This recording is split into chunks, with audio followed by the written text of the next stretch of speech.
I'm so curious what Google has seen in light of the war in Ukraine. Have you seen a big uptick in cyber attacks? Yes, we are focused on elevating information to help the folks on the ground in Ukraine understand what threats are headed their way. We have provided a lot of support in Poland as well, and are leveraging Android phones to provide some of those air rapid alerts that folks need to stay safe. So we've seen a lot of activity across a number of different vectors and are providing support in any way that we can.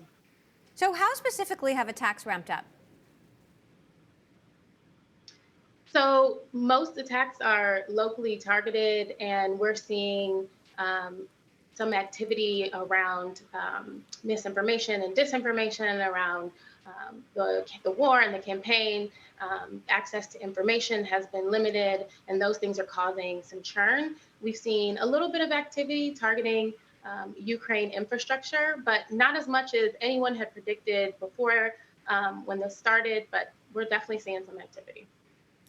Now, John Kotko from the Department of Homeland Security recently had this to say, and I know you also worked at the Department of Homeland Security under President Obama, so I want you to take a quick listen.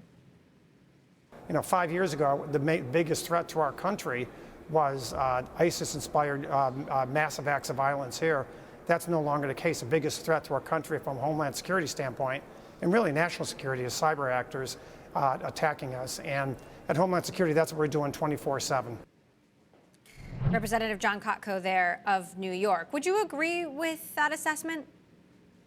It is definitely one of the greatest. I mean, it has risen in public consciousness because we are seeing attacks like solar winds and on Colonial Pipeline. And so I think the pervasiveness in the public consciousness is a really helpful thing as we move forward. But we're definitely seeing an increased focus on that medium of attack. Are businesses prepared? They are working on it. Depends on the size of the organization. It depends on their investment in security. But there has been a really strong effort through the US government to collaborate with private sector. And that public-private collaboration has facilitated a lot of investment. And DHS, through CISA, as mentioned by Congressman, does a lot of support for organizations throughout the private sector. And there are, this number to me is still so striking. 600,000 open cybersecurity jobs. Is that part of the reason we may be seeing an uptick in attacks?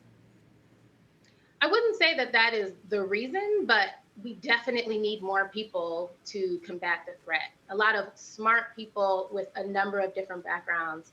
I'm glad you brought up that statistic because I think people hear about cybersecurity jobs and think they need to be an engineer or very technical, but there are a number of jobs that require folks of a variety of backgrounds, from legal backgrounds to training and marketing.